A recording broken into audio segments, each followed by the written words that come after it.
La condamnation de mon reportage historique L'honneur perdu de la Suisse montre que même un pays démocratique peut pratiquer la censure. Pour cela, il suffit que quelques critères soient réunis, un débat passionné dans le public ou que le pays se sente attaqué sur des thèmes très émotionnels.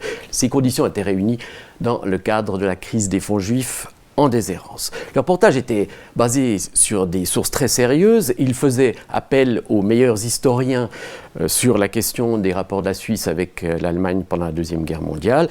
Et pourtant, cela n'a pas empêché les autorités de le condamner, de museler la liberté d'expression.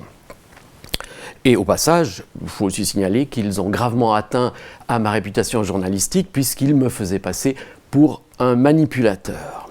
Si la Cour européenne des droits de l'homme n'avait pas cassé cette condamnation, non seulement ce reportage aurait été définitivement censuré, mais en plus, moi-même et les autres journalistes du service public n'auraient plus pu enquêter de manière sérieuse et critique sur l'histoire de la Suisse. Je ne sais pas, c'est quand même un comble qu'il faille répéter ici que le rôle de la presse est d'exercer malgré tout un contre-pouvoir sur les instances politiques ou administratives qui ne sont évidemment pas à l'abri d'un péché, d'abus, etc.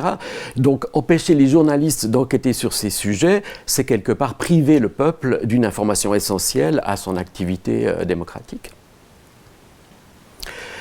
La Cour européenne tient compte de critères tout à fait précis, donc du cadre légal, des règles d'éthique.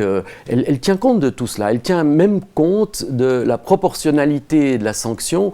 Par exemple, est-ce que si on a limité la liberté d'un journaliste, est-ce qu'on l'a trop limité ou pas assez? Donc elle n'émet pas des avis tranchés de ce point de vue-là. Elle tient compte aussi du contexte. Elle fait un travail extrêmement fouillé en tenant compte effectivement aussi d'autres intérêts que ceux de juste celui du journaliste et de sa liberté d'expression.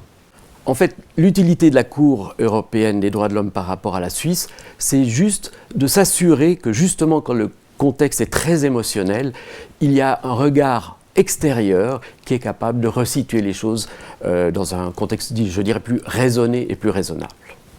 Le nombre de cas qui ont été soumis en matière de liberté de la presse à la Cour européenne des droits de l'homme montre que ce n'est pas quand même tout à fait inhabituel qu'on atteinte à la liberté d'expression dans notre pays.